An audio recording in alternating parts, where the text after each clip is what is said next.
Time for a kidThunder VG Reviews episode. Stay tuned and watch the show.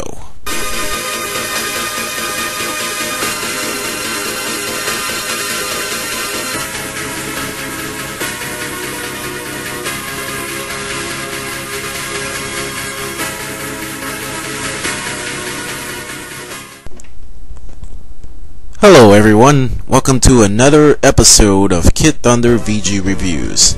Today we're going to take a look at Street Racer for the Super Nintendo, brought to us by Ubisoft and Vivid Image.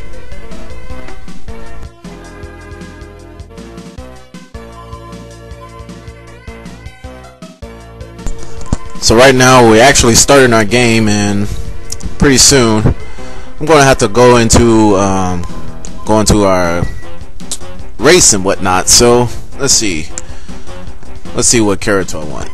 So many lovely choices.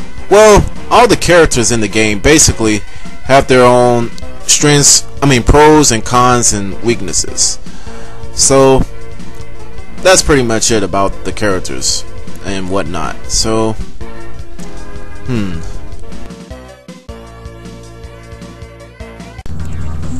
okay, as we enter the game or into the race, as you can see, Street Racer for the Super Nintendo, in terms of graphics and gameplay, is basically nothing but a second-rate clone of Mario Kart. However, by comparison, you won't have to worry about that split-screen radar mode like it was in Mario Kart anyways. Split-screen mode only happens in multiplayer, so yeah. Graphically, it does use Mode 7 scale and rotation very good in this particular game. However, if you want to talk about the game itself, let's talk about the controls for right now. Basically, if you're playing this game for the first time, you might get frustrated using it with the controls. However, once you get used to playing this game, you'll be able to get used to the controls. The thing which sucks about the controls is that in terms of braking the car, you will have to press the X button instead of the Y button, which is stupid. But all in all, it doesn't mean that the game has like bad controls or whatnot. It's just like you have to get used to them for the most part. Most racing games on the Super Nintendo will have you pressing the Y button for braking the car instead of the X button. It wasn't. Truth be told, in Mario Kart, you press the Y button to stop anyways.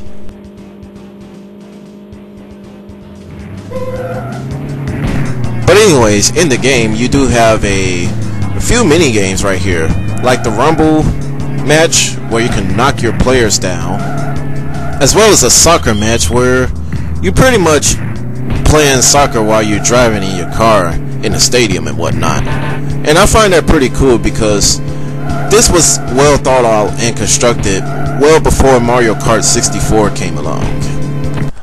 Also in the game, if you want to go to the custom cup mode, first off you will have to go into the options menu, just like I'm doing here right now, and then put whatever tracks you want on here in what particular order you want.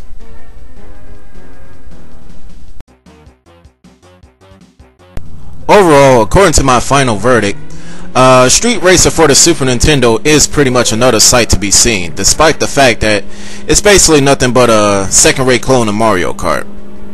If you like racing games, especially games like Mario Kart or whatever, you'll have a pleasure of playing this.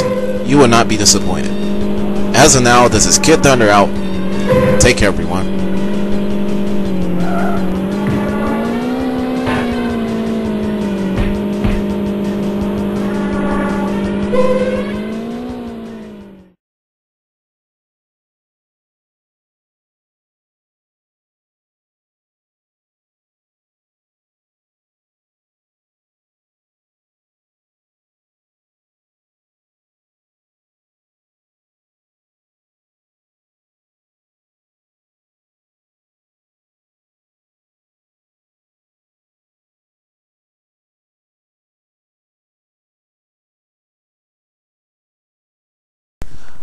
Oh yeah, one more thing about Street Racer. This game was also ported to the Sega Megadrive, Genesis, and other countries. and it turned out to be a mediocre port, if I'm not mistaken. Not to mention, there was also a PlayStation version which came out a year after the Super Nintendo version as well. But anyways, kidThunder out. Take care, everyone.